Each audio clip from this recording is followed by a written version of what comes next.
देखिए, जब इस टाइप का आपका सवाल आता है 30%, 25% और 15% की क्रमागत छूट किस एकल छूट के बराबर है। अगर इस टाइप का परसेंट का क्वेश्चन आता है तो आपको इजीली इसको सॉल्व करना है। कैसे बताती हूँ। पहले आप लिखेंगे 30%, फिर 25% एंड देन 50%।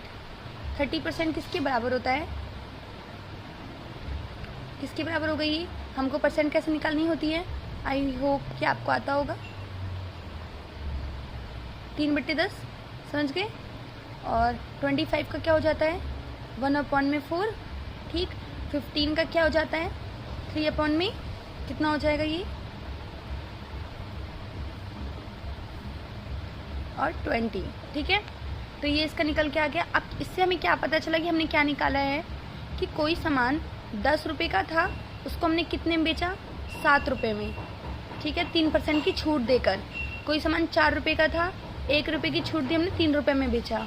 कोई सामान 20 रुपये का था, हमने 3 रुपये की छूट दी, मतलब 3% छूट दी तो 17 रुपये, ठीक है, 3 रुपये की छूट दी तो 17 रुपये का बेचा।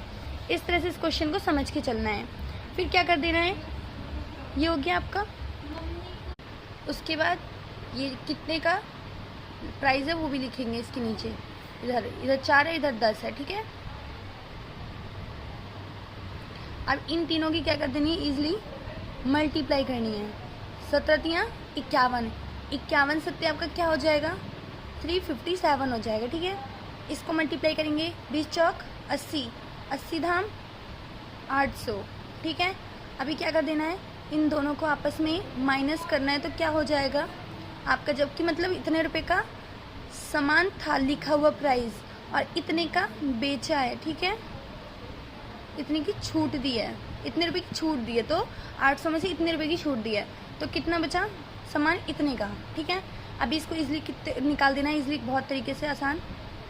टोटल सामान इतने का था, हमने इतने का बेचा, तो इससे इसको कैंसिल कर देंगे, फिर 8 से इसको काट देंगे, तो आपका हो जाएगा 8 पंजे 40, 40 का इधर फिर मतलब 4 बच गया, फिर 8 पंजे 40, फिर पॉइंट लग करके आपका ऐसे आ जाएगा। ऑप्शन में ही देख लो, फिर इसके आगे का मतलब दिमाग लगाने की क्या ही जरूरत है। जब 55 आ गया, आप ऑप्शन में देखेंगे कि इससे मैच कौन सा कर रहा है, ये वाला कर रहा है, तो आपका समझ जाओ कि ये वाला सवाल सही है।